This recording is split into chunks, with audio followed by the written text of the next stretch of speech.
নমস্কার, সুরজিৎ মান্না ক্রিয়েশনস চ্যানেলের পক্ষ থেকে তোমাদের সবাইকে সুস্বাগতম। আশা করি তোমরা সকলে ভালো এবং সুস্থ আছো। আমি তোমাদের জন্য এই ভিডিওটিতে তুলে ধরছি 2026 সালের ক্লাস 6 তথা ষষ্ঠ শ্রেণীর ছাত্রছাত্রীদের জন্য রায় ও মার্টিন প্রশ্নবিচিত্রা থেকে থার্ড ইউনিট টেস্ট তথা তৃতীয় পর্যায়ক্রমিক মূল্যায়নের জন্য ভূগোলের ফার্স্ট মডেল স্কুলের প্রশ্নপত্রের সেটটির সম্পূর্ণ সমাধান করছি। তার আগে তোমাদের কাছে অনুরোধ, তোমরা ভিডিওটি না টেনে পুরোটা দেখো। ভিডিওটি কেমন লাগলো কমেন্ট করে জানিও, ভিডিওটিতে লাইক দাও এবং শেয়ার করো, এবং চ্যানেলে নতুন হলে চ্যানেলটিকে সাবস্ক্রাইব করে চ্যানেলের সঙ্গে যুক্ত হয়ে যাও। আলোচনা শুরু করছি। 310 নম্বর পেজের 1 নম্বর মডেল স্কুল বাঁকুড়া জেলা স্কুল, এই স্কুলের প্রশ্নপত্রের সেটটি সম্পূর্ণ সমাধান করছি। তোমরা পুরো ভিডিওটি লক্ষ্য করো। একের দাগে বিকল্পগুলি থেকে সঠিক উত্তরটি নির্বাচন করে লেখো। প্রথমে নিচে কোনো দেশের উপর দিয়ে সুমেরু বৃত্তরেখা প্রসারিত? অপশান বিতে কানাডা। 2 নম্বরে ভূগোলকে 1 ডিগ্রি এর পার্থক্যে মোট অক্ষরেখার সংখ্যা? অপশান ডিতে 179টি। 3 নম্বরে পৃথিবীর পরিধি? অপশান এতে 40,000 কিমি। 4 নম্বরে ফার্দিনান্দ ম্যাগেলান পৃথিবীর পরিভ্রমণ শুরু করেন? অপশান সিতে 1519 সালে। 5 নম্বরে পৃথিবীর অ্যালবেডোর পরিমাণ? অপশান সিতে 35%। 6 নম্বরে বাতাসের আর্দ্রতা মাপার যন্ত্রের নাম? অপশান ডিতে হাইগ্রোমিটার। 7 নম্বরে সুপারসনিক জেট থেকে নির্গত হয়? অপশান বিতে নাইট্রোজেন অক্সাইড। 8 নম্বরে যে শহরের অধিবাসীরা 31শে মার্চ 2007 সালে আর্থ আওয়ার পালন করেন তা হলো? অপশান সিতে সিডনি। 9 নম্বরে শব্দ দূষণের একটি উৎস হলো? অপশান ডিতে বজ্রের শব্দ। 10 নম্বরে ভারতের হিমালয়ের সর্বোচ্চ শৃঙ্গ হলো? অপশান বিতে কাঞ্চনজঙ্ঘা। তারপর 11 নম্বরে তিস্তা কোন নদী উপনদী? অপশান সিতে ব্রহ্মপুত্র। তারপরে 12 নম্বরে যে রাজ্যের উপকূল রেখা সবচেয়ে দীর্ঘ তা হলো? অপশান এতে গুজরাট। 13 নম্বরে ভারতের সবচেয়ে বড় হিমবাহের নাম? অপশান ডিতে সিয়াচেন।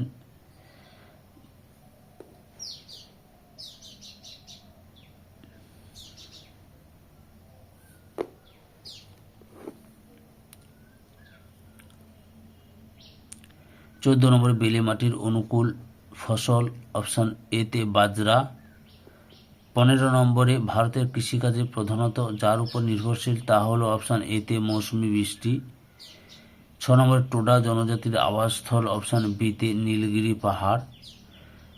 আর 17 নম্বরে ম্যাপ শব্দটির উৎপত্তি ল্যাটিন শব্দ ম্যাপা থেকে, যার অর্থ? অপশান বিতে অপশান সিতে কাপড় হবে সঠিক উত্তর। তারপরে 18 নম্বরে মানচিত্রের দূরত্ব ও বাস্তব দূরত্বের মধ্যে অনুপাত যদি 5 সেমি টু 25 কিমি হয় তবে মানচিত্রের স্কেল হবে? অপশান ডিতে 1 সেমি টু 5 কিলোমিটার। 2 দাগের নিচের বাক্যগুলি সঠিক হলে সত্য বা ভুল হলে মিথ্যা লেখো, যে কোনো 4টি। প্রথমে যে শীতের দেশে বিশেষ ধরনের কাঁচের ঘরে শাকসবজি চাষ করা হয়? সত্য। 2 নম্বরে মানচিত্রের প্রথম বই প্রকাশ করেন অ্যাটলাস? মিথ্যা। মার্কেটের প্রথম বই বের করেন? 3 নম্বরে কফি চাষে অসম রাজ্য এগিয়ে? মিথ্যা। কর্ণাটক রাজ্য এগিয়ে। 4 নম্বরে পৃথিবী থেকে সূর্য এবং অন্যান্য তারাদের সবার আগে পূর্ব আকাশে দেখা যায়? সত্য। 5 নম্বরে কালো মাটিতে পাট চাষ ভালো হয়? মিথ্যা। কার্পাস চাষ ভালো হয় কালো মাটিতে। 3 দাগে উপযুক্ত শব্দ বসে শূন্যস্থান পূরণ করো, যে কোনো 4টি। প্রথমে রয়েছে ড্যাশ এককে শব্দের তীব্রতা মাপা হয়? ডেসিবেল এককে। 2 নম্বর সবকটি দ্রাঘিমা রেখা ড্যাশ ডিগ্রি কোণে অক্ষরেখাগুলিকে ছেদ করে? 90 ডিগ্রি কোণে। 3 নম্বর ড্যাশ ভারতের বৃহত্তম আদিবাসী গোষ্ঠী? গোন্ড।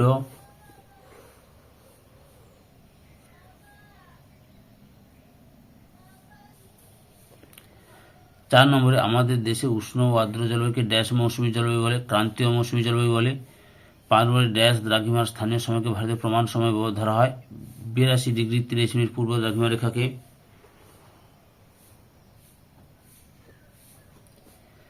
4 দাগে একটি বা দুটি শব্দের উত্তর দেয়, যে কোনো 4টি।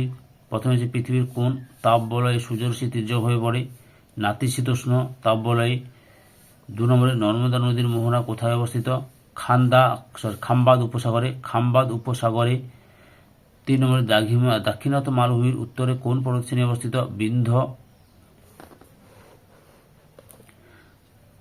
4 নম্বরে ভারতের সবচেয়ে বড় নদীদ্বীপের নাম কি? মাজুলি। 5 নম্বরে পশ্চিমবঙ্গের আবহাওয়া অফিসের সদর দপ্তর কোথায় অবস্থিত? কলকাতার আলিপুরে।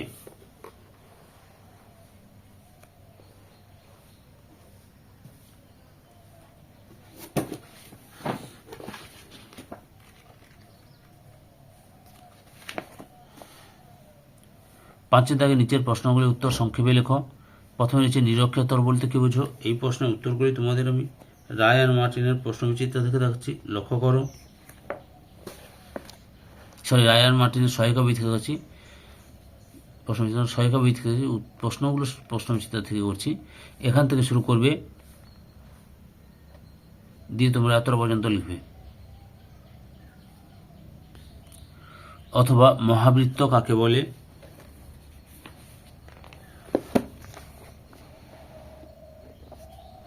এখান থেকে শুরু করবে,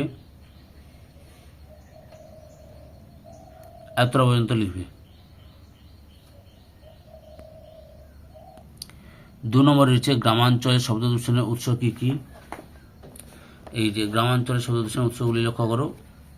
এখান থেকে শুরু করবে,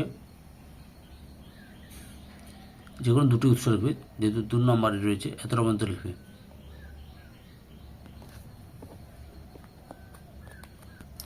পরের প্রশ্ন, অথবা মানুষের শরীরের শব্দ দূষণের প্রভাব কি কি? এই যে শব্দ দূষণের প্রভাব লক্ষ্য করো, যে তাৎক্ষণিক প্রভাব লেখা আছে, আবার কি কি দেখে নাও। আবার দীর্ঘস্থায়ী প্রভাব রয়েছে।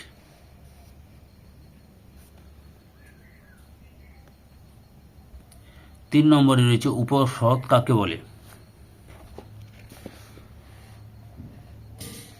এই যে উপহ্রদ কাকে বলে, এখান থেকে শুরু করে এত পর্যন্ত লিখবে, উপহ্রদ কাকে বলে।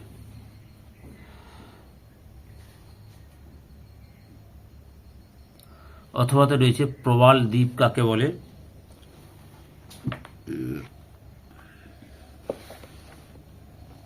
প্রশ্নের উত্তরগুলো রায়ান মার্টিনের সহায়িকা বই থেকে দেখাচ্ছি, এখান থেকে শুরু করবে, এতটা পর্যন্ত লিখবে।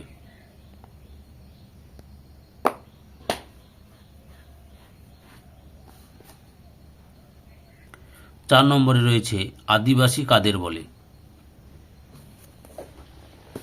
উত্তরটি দেখো, আদিবাসী কাদের বলে, এখান থেকে শুরু করে এতটা পর্যন্ত লিখবে।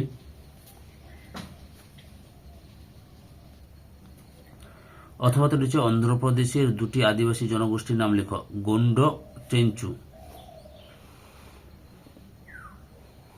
6 দাগে নিচের প্রশ্নগুলির উত্তর সংক্ষেপে লেখো। বিকল্প প্রশ্নগুলি লক্ষণীয়। একই রয়েছে অক্ষরেখা ও দ্রাঘিমারেখার মধ্যে 3টি পার্থক্য লেখো। দেখো, তোমাদের 3টি পার্থক্য লিখতে বলেছে, কিন্তু বইতে আমি যতগুলো রয়েছে সবগুলো দেখাচ্ছি। 1, 2, 3,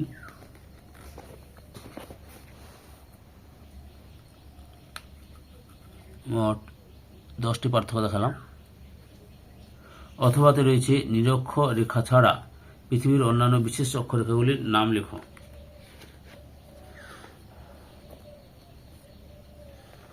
কি লিখবে? কর্কক্রান্তি রেখা, মকরক্রান্তি রেখা, সুমেরু বৃত্ত, কুমেরু বৃত্ত, সুমেরু বিন্দু এবং কুমেরু বিন্দু।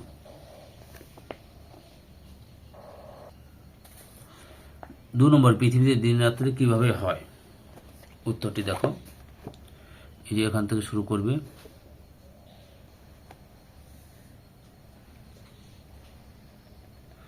দিয়ে তোমরা এত পর্যন্ত লিখবে।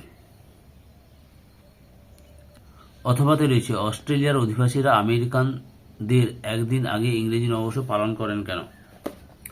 উত্তরটি দেখো তোমরা, যে এখান থেকে শুরু করে এত পর্যন্ত লিখবে।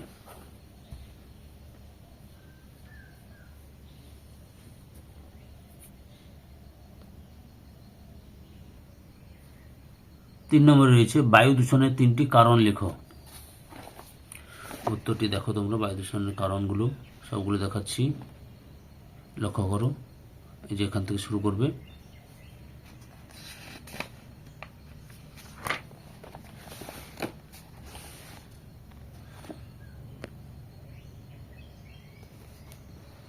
এতটা পর্যন্ত রয়েছে। অথবাতে রয়েছে তোমার ঘরে কিভাবে বায়ু দূষণ প্রতিরোধ করবে। উত্তরগুলো রায়ান মার্টিনের সহায়িকা বই থেকে দেখাচ্ছি, লক্ষ্য করো। আগের ভিডিওগুলো দেখতে চাইলে আমার চ্যানেলের প্লে লিস্টে গিয়ে দেখে নাও, না হলে এই ভিডিও ডিসক্রিপশনে তার লিঙ্ক দেওয়া আছে, ওখানে ক্লিক করে দেখে নিতে পারো। এতটা পর্যন্ত লিখবে। 4 থাকে বিভিন্ন ধরনের মানচিত্র কি কি। এই যে লক্ষ্য করে ছক করে দেওয়া আছে সুন্দর, বিভিন্ন ধরনের মানচিত্রের শ্রেণীবিভাগ সুন্দর করে লিখে নেবে এগুলো।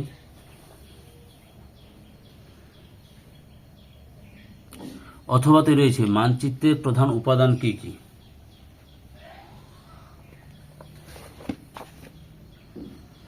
এই যে মানচিত্রের উপাদানগুলি দেখো, এখান থেকে শুরু করে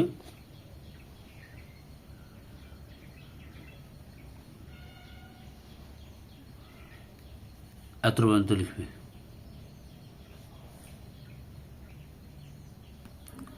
সাথে দেখে নিচের প্রশ্নগুলি উত্তর দেওয়া বিকল্প প্রশ্নগুলি লক্ষণীয়। প্রথমে হচ্ছে বায়ুর তাপমাত্রা পৃথিবীর সব জায়গায় একরকম হয় না কেন। এই যে এখান থেকে শুরু করবে, তারপর দেখে নাও তোমরা।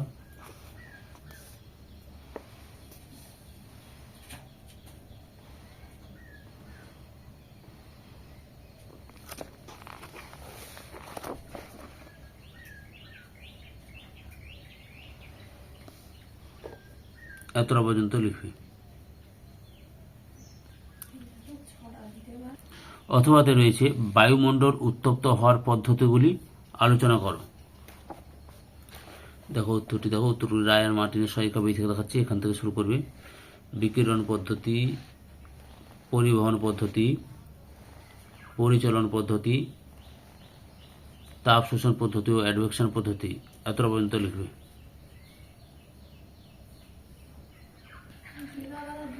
দু নম্বর, ভারতের উত্তরের নদী গঠিত সমভূমি অঞ্চলের ভূপ্রকৃতির বর্ণনা দাও।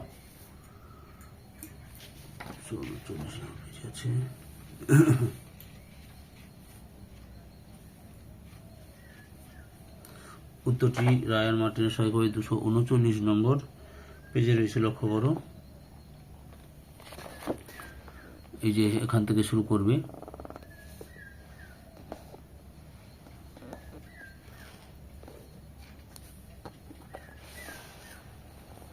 দিয়ে তোমরা এতটা পর্যন্ত লিখবে। অথবাতে রয়েছে হিমালয়ের সমান্তরাল পর্বতশ্রেণীগুলির নাম লেখো এবং যে কোনো একটি ভূপ্রকৃতির বর্ণনা করো। উত্তরটি দেখো। কি বলতে প্রশ্নটা বলছে, হিমালয়ের সমান্তরাল পর্বতশ্রেণীর নাম করো যে কোনো একটির ভূপ্রকৃতি।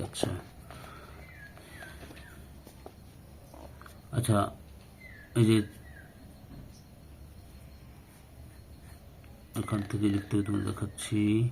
এই যে হিমালয়, এই যে হিমালয়ের 3টি সমান্তরাল পর্বতশ্রেণী রয়েছে, তার মধ্যে যে কোনো একটি তোমরা লিখবে, কিন্তু আমি যতগুলো রয়েছে সবগুলো দেখাচ্ছি, তোমাদের যেটা সহজ মনে হবে পড়ে নিয়ে লিখে নেবে। যে তার মধ্যে 3টির মধ্যে হিমাদ্রি রয়েছে, হিমাচল রয়েছে আর শিবালিক রয়েছে। এই 3টির মধ্যে যে কোনো একটি তোমরা লিখবে। যে এতটা পর্যন্ত রয়েছে। তারপরে রয়েছে 3 নম্বর, কি ধরনের প্রাকৃতিক পরিবেশ ধান চাষের অনুকূল। এটা লক্ষ্য করো। এই যে অনুকূল প্রাকৃতিক পরিবেশ, এখান থেকে শুরু করবে।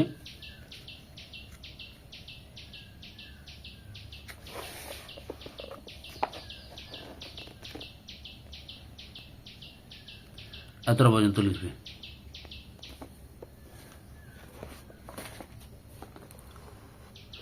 ধান উৎপাদিত হয় ভারতে এমন 4টি রাজ্যের নাম লেখো।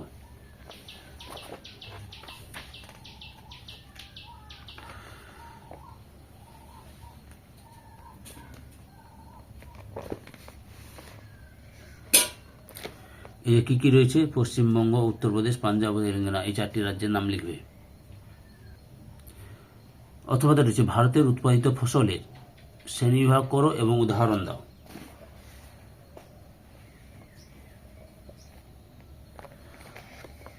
এই ছকটি তুলে ধরবে তোমরা।